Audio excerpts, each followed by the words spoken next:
We've never needed journalism more to understand our world, and it is getting more complicated, scientific. There's more gadgets, there's more information, tons of information out there on the internet, that type of thing, and we need the critical thinking that comes with journalism, with the ethics that comes with journalism, the morals, what you learn, how to get the right information, get it from the source, all this stuff is so important to kids nowadays. Montana investigative political public affairs producer Anna Rao has been mentoring Sentinel High School journalism students in Missoula, Montana for the last 4 years to produce news packages for PBS NewsHour's student reporting labs in Washington, D.C. I like their energy, and I like how they come at things differently. I also like how it makes me refocus on the basics, because things like holding a shot long enough, or getting the correct shots, and checking your audio, all that stuff that you kind of take for granted when you've been doing it as long as I have. It makes you refocus on that and refocus on those bases, which makes your productions better as you go through the process. And it makes you realize how far you've come too, which is kind of nice. As part of the new PBS STEM Journalism Initiative, Rao has been helping students to produce a science news package on climate change and its effect in western Montana. I've heard a lot about STEM, but didn't really know much what it is. It's one of those words you hear over and over, and as a journalist, I haven't covered it at all, haven't researched it, nothing. So I did know it has to do with science, math, engineering, that type of learning, that type of focus.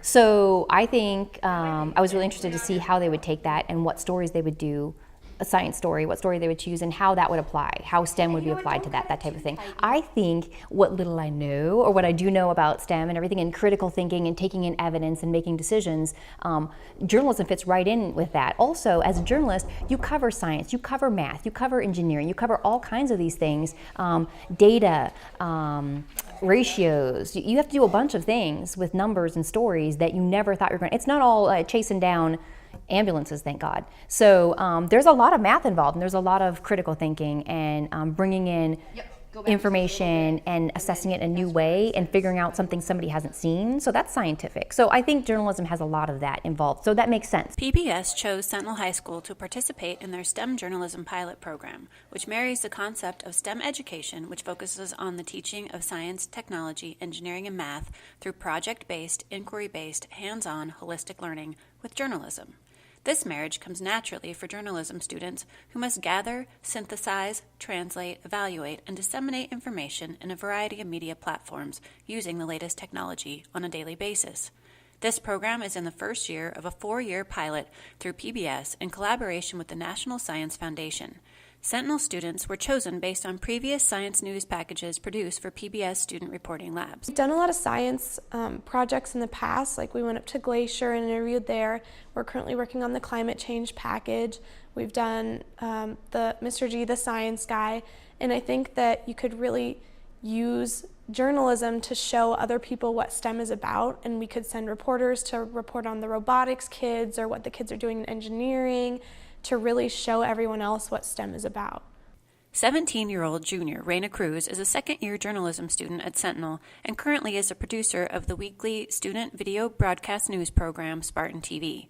As lead producer for the climate change piece for PBS, she has conducted 3 interviews for the package, including interviewing Nobel Peace Prize winner Stephen Running. I was kind of nervous at first to interview Dr. Running because I didn't really know anything about climate change. But he took this really complicated topic and really made it easy for us to understand, so that was super nice. Help slow it down. Teenagers need to pay the most attention, because you will inherit the earth and our economy and our countries in whatever shape they're in as you grow up. So if anybody should care, it's young people, because you're going to have to do all the work to fix it or adapt to it. When we first started the project, I didn't think it was going to be very interesting having to do stuff for STEM that I didn't know about and wasn't going to be very fun to do. But as we got into it, we started interviewing people and going outside and going to the university to interview Stephen Running and going to interview Mr. Prayer out on the river. It started to be fun, and journalism really brought me closer to learning about the scientific reasonings. The students' project focuses on the economic impact of climate change on the fly fishing tourism industry in western Montana. The fly fishing industry has taken a hit in recent years due to shorter winters with less snowpack and longer, hotter summers, which both lead to the closing of rivers in August due to low stream flow. Currently, the students are halfway through their project and have interviewed not only Stephen Running, who shares the 2007 Nobel Peace Prize for his work on climate change, but also local fly fishing guides, one of whom happens to be a science teacher at Sentinel High School. The students spoke with teacher Will Pereira about climate change and the impact on the local economy, but they also got his thoughts on the role he believes journalism plays in relating science news to the public. I think investigative journalism is hugely important, especially in this day and age. Climate change being really complex, I think one of the most important things that journalists can do is try not to dummy it down too much and just produce nothing but sound bites here and there. The issues are way too complicated for sound bites to really bring anything informative and useful to the public. And so I think doing some real digging, pushing politicians to answer questions and prove that they understand the science, that they're basing their policy decisions on their worldview, their ethics, but also hopefully on some facts. Though the project will not be completed until June of 2016, the students have learned that journalism and science do go hand in hand and that journalism is an essential part of any STEM program.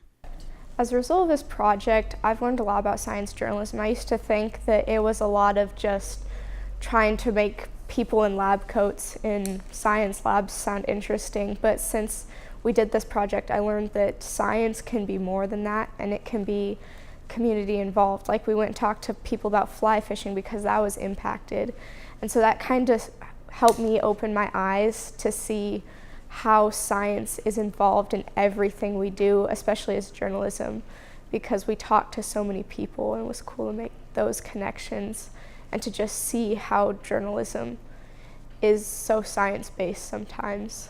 And hearing somebody from the real world talk about it, it's not just this abstract, you learned it in science class, right? You're there talking to somebody who's practicing the science, who's out there making a living being a scientist. That's inspiring. And that also, anytime you go out and actually talk to the person that is doing things, that brings it home in a way that nothing at school can do. And also capturing it on video and knowing you have to understand this, you have to log it, you have to write it later, and you have to make it a story. You tune in quite a bit heavier than you do when you're just listening in science class, if you're even attending the university and he's giving you a lecture. So I feel like the learning process as a journalist, you're more engaged, you're more involved, you're more interested because you have to be. For Sentinel High School and Kent State University, I'm Jennifer Keintz.